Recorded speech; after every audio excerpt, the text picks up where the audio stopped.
but in this case I'm not giving them. So just I will follow that ground floor was like this, okay, ground floor, or there was no space, or means no dash, maybe, whatever. So these names now need to be placed there. So my 1F is my first floor, so this one is, let's say, first floor. So I will go in this, I am in the objects right now. Once you click here, go to object properties, okay, at this point you need to type 1F, okay, the same ID, and you can put the same as label, it doesn't matter, but it's I have always done like that, so no issue. So you will put like this and then set it. Once you set it, now you go back and see 1F is selected. So this activity code is now linked with this part, and this activity code is inside your P6 as well, and it is assigned to so many areas, so many activities. So now you see how we are going to connect. Same, if I'm here, I don't know which path, maybe it is floor number 20, floor number 16, just check. Okay, floor number, let's say basement number 4. So I will go into the object properties, I will put it how basement 4 is written there. Just go into P6 and check basement 4. Basement 4 is just copy from here and simply paste it here, set it. So once you set it, go into object, see B4 is there. Similarly, you will set all the layers, they all will be set here.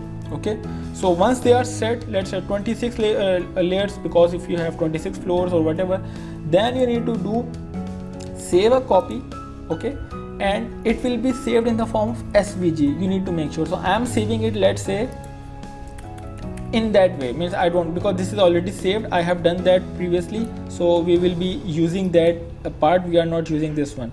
So the method is same. So let's say you will save like this. So now your layers are saved, be it your elevation, section, floor plan, or whatever is there, you have assigned the same activity codes here. So now you can close that. So now let's open the Power BI, how Power BI will act actually here. So for that, let's say I will open my Power BI, and we will not use this one because this is just to show you that how to proceed, because there are so many floors, so I just saved the time. This is already done, so we will connect the same one, and then we will see how to bring that in Power BI.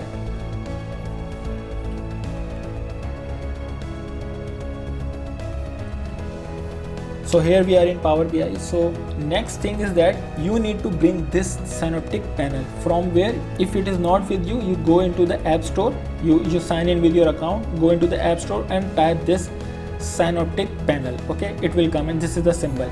So once it is, just pin it. For example, I will pin it, so now it is permanently there with me. I need to sign in, I didn't sign it, so I will just skip that right now. So just select this one. Once you select this visual, it will be here and it will ask you a few parameters. They are very important. Now you need to do things here little carefully and very conceptually. You need at least 2 fields out of all these to bring your drawing here, whatever you highlighted. So what are those 2 fields? One is category, the other is measure. Category must always be the activity code which you have in P6 and which you have in your SVG file which we just assigned. So in case I will show you that how it works there, I will just bring little the same drawing in front of you to show you how I have connected. For example, I will open the drawing previously I was working with, let's say, I don't know where it is. Okay, what I will do, simply I will just take this file and I will drop it here. Yep, file is here. See, it will be like this. Okay, all the floors are selected. Let's say if I go,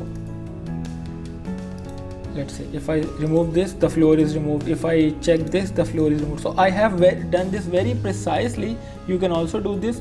Okay, see, so once it is done, see, these are my floor names.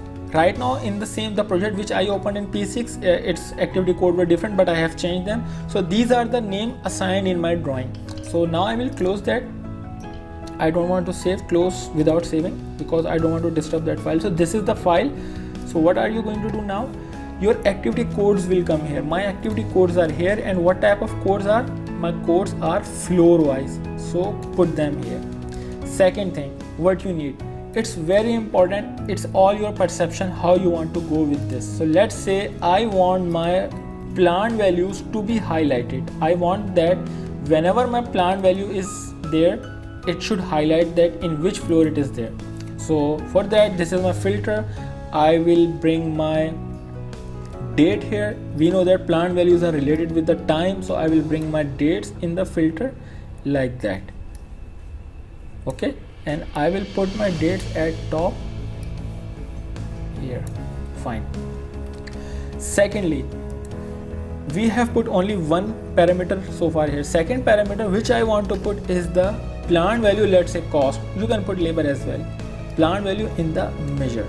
So now it is asking me to bring your drawing. So where I will bring drawing from, let's say a gallery is there by default. Some values are already present there. You can use them or ignore. They are of no use actually.